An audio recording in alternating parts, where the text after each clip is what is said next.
Allez, ça marche. Je crois que c'est bon. Ok. Ah putain, j'ai bien mangé là. À la fin, j'ai mangé une mangue. Mais vous n'êtes pas venu pour ça, non? Comment faire un programme de musculation? Ça sera selon tes envies, tes besoins et ce que tu aimes faire, d'accord? Donc, ce ne sera pas un programme préfet. Je vais te donner la recette et je vais te dire qu'est-ce que tu dois faire pour créer un programme efficace. Donc, avant toute chose, tu dois te poser quelques questions. Tu dois te dire, est-ce que je fais assez d'efforts, hein? Parce que si tu laisses 5 reps en réserve à chaque série, évidemment, ça sert à rien que tu changes de programme. Tu dois d'abord changer ta mentalité. Tu dois arrêter d'être une victime. Il faut aller soit très proche de l'échec, soit à l'échec. Perso, j'aime bien faire un mélange des deux. C'est juste que je remarque que quand je vais à l'échec, je me blesse beaucoup plus rapidement. Donc j'ai des tendinites qui apparaissent un peu et tout dans le truc. Donc ça, c'est à toi de voir, c'est à toi d'estimer, de voir un peu comment fonctionne ton corps et de faire ton entraînement à base de cela. En deuxième place, est-ce que tu appliques la surcharge progressive? Est-ce que tu rends ton entraînement de plus en plus dur à chaque fois? Est-ce que tu rajoutes des reps? Est-ce que tu rajoutes du poids? Est-ce que tu fais plus d'efforts à chaque fois? Est-ce que... Voilà, il y a plein de facteurs différents pour ça. En fait, la surcharge progressive, c'est juste le fait de rendre ton exercice plus dur avec le temps. Ça peut être à chaque séance au début ou à chaque semaine ou même à chaque mois si tu es vraiment avancé et qu'il n'y a plus rien qui avance. Bon, moi, je suis pas encore là. Et toi non plus, j'imagine, vu que tu es en train de regarder, de me regarder moi. En troisième place, très très important aussi, les gars, la nutrition. Comme j'expliquais dans l'autre vidéo, les gars, la nutrition, c'est un truc, c'est incroyable. Non, mais si tu fais pas attention, il n'y a rien qui va en fait. Il n'y a rien qui va bouger, il n'y a rien qui va avancer. Tu vas pas progresser, tu vas rester là où tu es. Et j'ai fait l'erreur. Ça m'a coûté beaucoup de temps, donc le faites pas. Maintenant qu'on a posé les bases de tout ce que tu dois prendre en compte avant, comment faire un programme? Alors, tu as plusieurs types de programmes. Tu as le full body, donc full body, tout le corps, corps entier, tu travailles tout le corps à chaque séance. Tu as le push-pull legs, c'est ce que je fais moi. C'est séance 1 push, donc pec, triceps, épaule. Séance 2 pull, donc dos, biceps, arrière d'épaule. Séance 3 jambes, tout ce qui touche aux jambes. Et tu peux même faire les abdos à la troisième séance. Enfin, en fait, les abdos, tu peux les caler où tu veux, maintenant que j'y pense. Tu as le split, c'est ce qu'on fait d'habitude quand on commence la salle et qu'on connaît pas trop. Bon, le split, c'est genre lundi pec, mardi biceps, mercredi dos, vendredi orteil gauche, jeudi, samedi fesse droite. Enfin, en fait, j'aime pas le split. Tu travailles tout avec le split, mais t'as pas assez de volume, t'as pas assez de fréquence. Enfin, si, t'as assez de volume justement, mais t'as pas assez de fréquence, c'est ça le truc. En fait, tous les programmes ont leurs avantages et leurs défauts, tu vois. Par exemple, le full body, c'est super pour la fréquence d'entraînement, parce que tu peux avoir une fréquence de 3-4 fois par semaine. Je veux dire par groupe musculaire, hein. Quand je parle de fréquence, c'est combien de fois tu entraînes le muscle par semaine. Avec le full body, c'est super. Tu entraînes les muscles très souvent. Tu as même assez de volume, mais tu peux pas tout bosser avec.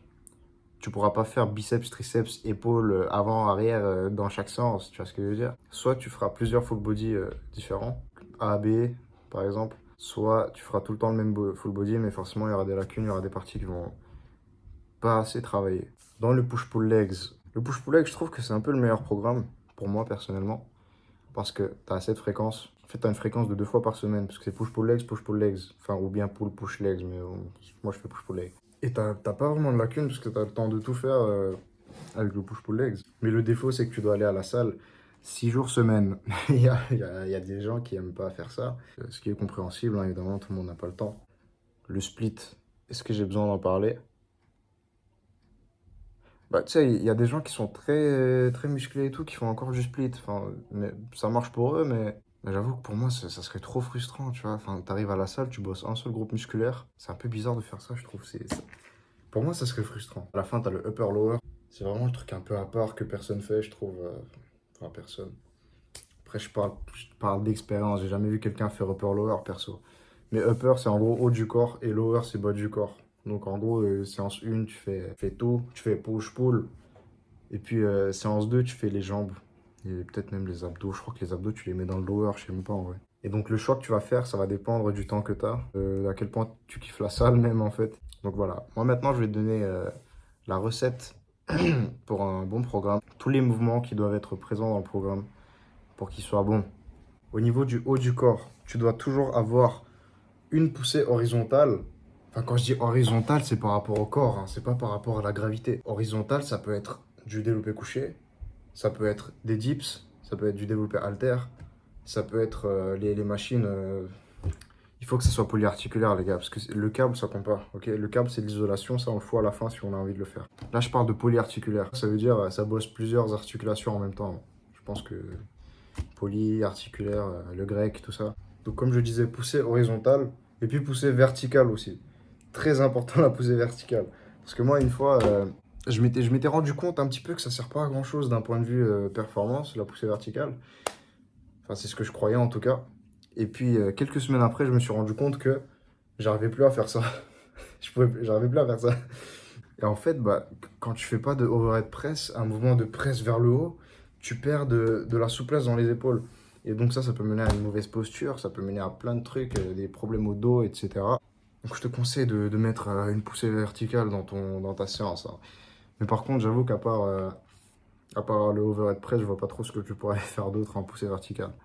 À part si tu sais faire des pompes en poirier, mais frère, vas-y.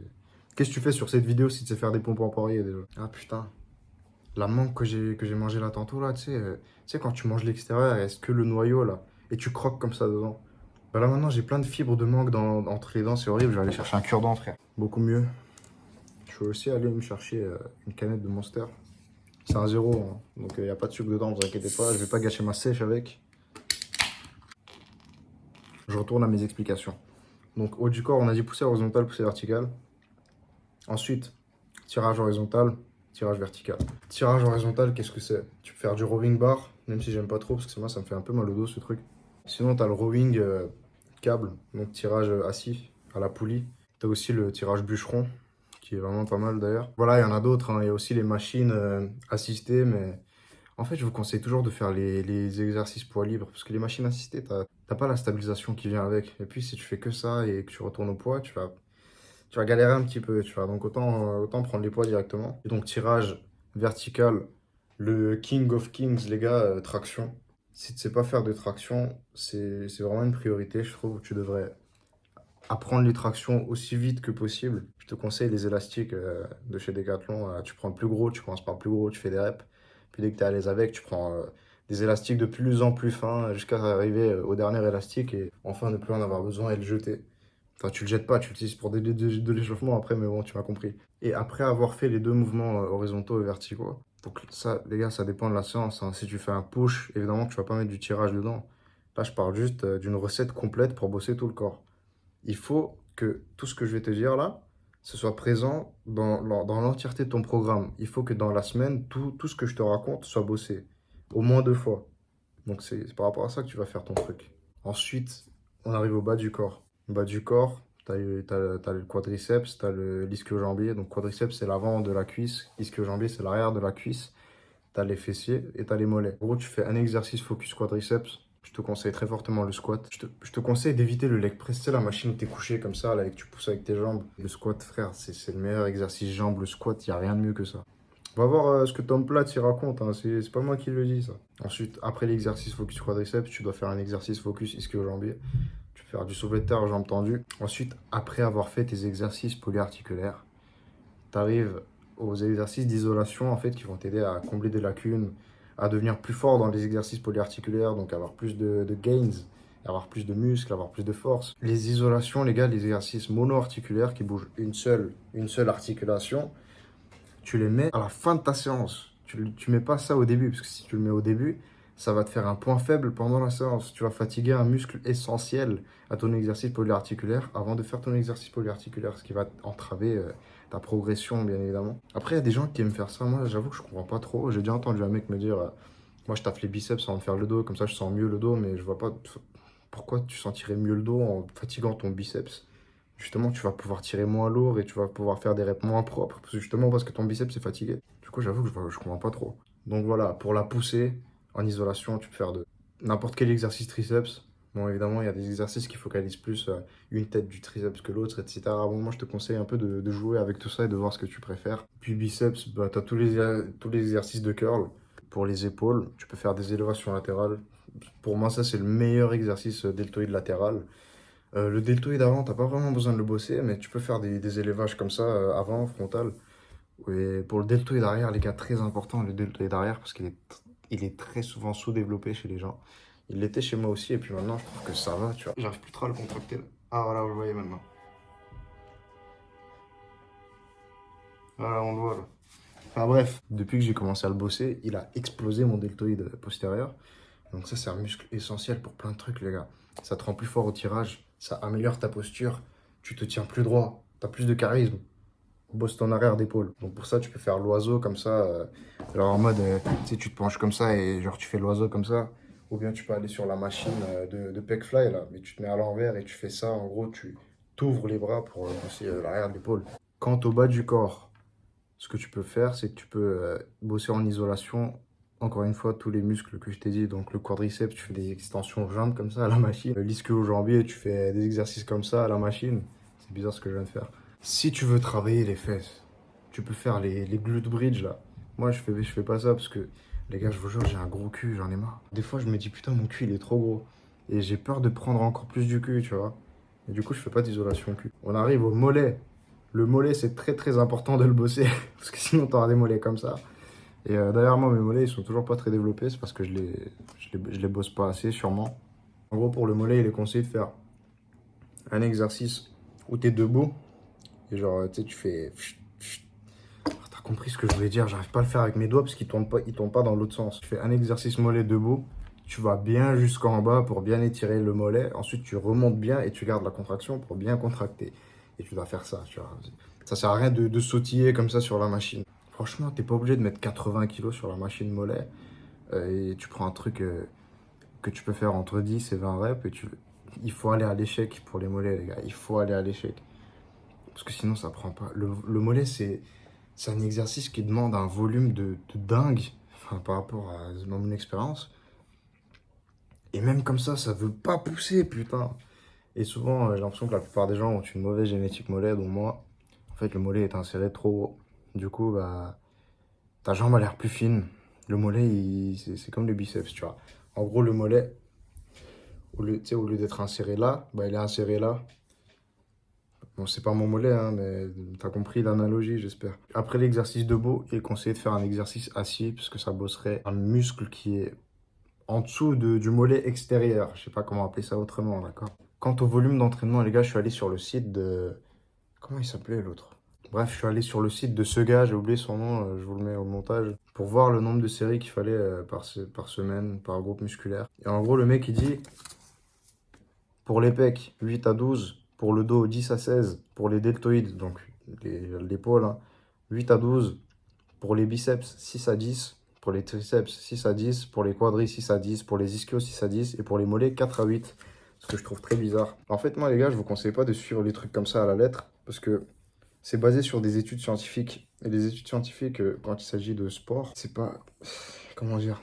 En fait, il faut comprendre que des études scientifiques, c'est pas un cheat code. C'est pas un mec qui est allé voir le code source de la vie pour découvrir le fonctionnement, tu vois. C'est des expériences qui sont menées sur des gens. Et le résultat peut différer grandement d'une personne à l'autre. Si une personne a fait plus d'efforts que l'autre, mais tu sais, ce truc-là, on peut pas le voir dans l'étude si une personne a fait plus d'efforts que l'autre ou pas. Bah forcément, il y en a une qui va progresser plus que l'autre. S'il y a quelqu'un qui a une prédisposition génétique pour tel truc et l'autre non, bah ça, on ne saura pas forcément lors de l'étude. Évidemment, à la fin, on fait une moyenne de toutes ces personnes-là. Mais il faut se dire que c'est jamais exact et que vous trouverez pas de formule exacte pour le nombre de reps, pour le nombre de volumes et tout à faire par semaine. Je vous conseille d'expérimenter, tu vois. Si tu arrives à caler plus de séries par semaine, par groupe musculaire, fais-le. Et si tu vois que ça marche pas et que ça, tu sais, t'es en, j'allais dire surentraînement. Si tu vois que tu commences à te blesser et tout, bah tu te dis, ok, là j'ai peut-être un peu trop de volume et tu le baisses. Et à la fin, tu vas trouver le bon truc pour toi. Moi, c'est ce que je fais en tout cas, tu vois. Et ça marche très bien. Mais en tout cas, ce que j'ai raconté là tantôt pour la recette, là, pour tous les trucs qu'il faut bosser, ça il faut le faire au moins deux fois de fréquence hein, par semaine. Ensuite, ton nombre de séries, tu le trouveras toi-même. Et puis, de toute façon, ça varie en fonction de la charge que tu vas prendre, en fonction des reps que tu vas faire. Moi, quand je fais de la force, j'ai tendance à rester entre 1 à 5 reps. Quand je fais de l'hypertrophie, j'ai tendance à rester entre 8 et 12 pour les polyarticulaires. Et puis, genre 10 à 20 pour les isolations. Et j'avoue que ça marche très bien pour moi, ça. Mais donc voilà, c'est à toi de voir si tu vas plus avoir un focus force, si tu vas avoir un focus bodybuilding Ou bien si tu vas faire un petit mélange des deux, parce que c'est ce que je fais moi. Donc dans mon push-pull legs, au début, mon premier exercice, c'est toujours un exercice de force. Ensuite, je fais que de l'hypertrophie pendant le reste de la séance. Je fais toujours ça. Donc par exemple, pour mon push, je fais des dips lestés en force. Pour mon pull, je fais des tractions lestées en force. Et pour mon legs, je fais des squats en force, tu vois, pour des séries de 1 à 5. Juste applique les principes que je t'ai donnés, là, enfin, taffe tous les muscles que je t'ai dit au moins 2 fois par semaine.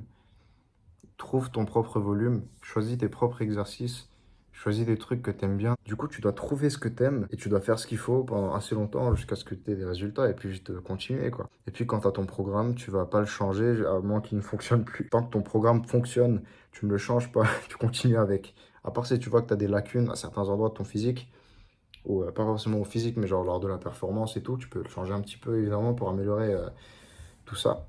Et donc voilà, c'était un petit peu le tuto de comment faire un programme de musculation. Mais évidemment, tous les trucs que j'ai dit au début aussi, là, l'effort, la surcharge progressive et la nutrition, ça aussi, tu dois faire gaffe. On va pas me dire que mon truc il marche pas si tu fais pas gaffe à ces trucs-là, tu vois. Et le sommeil aussi, les gars. Le sommeil, au moins 8 heures par jour. Là, j'espère que tu as kiffé cette deuxième vidéo. Donne-moi des idées en commentaire, hein, parce que c'est bon là. Donne-moi des trucs à faire. Je sais pas quoi faire, moi. Putain, il est pas trop mal ce Monster, hein. Ça sent un peu la rose et puis un fruit, je sais pas lequel. Peut-être de la framboise, j'en sais rien. J'espère que tu as kiffé. Lâche un like. Abonne-toi. Ouais. Donne-moi ton avis. Et salut. À la prochaine. Bah, toi, t'es en train de scroller sur YouTube. Moi, maintenant, je dois étudier du droit. Alors que je fais même pas d'études de droit à la base, mais ils ont foutu un cours de droit dans mes études. Me demandez pas pourquoi.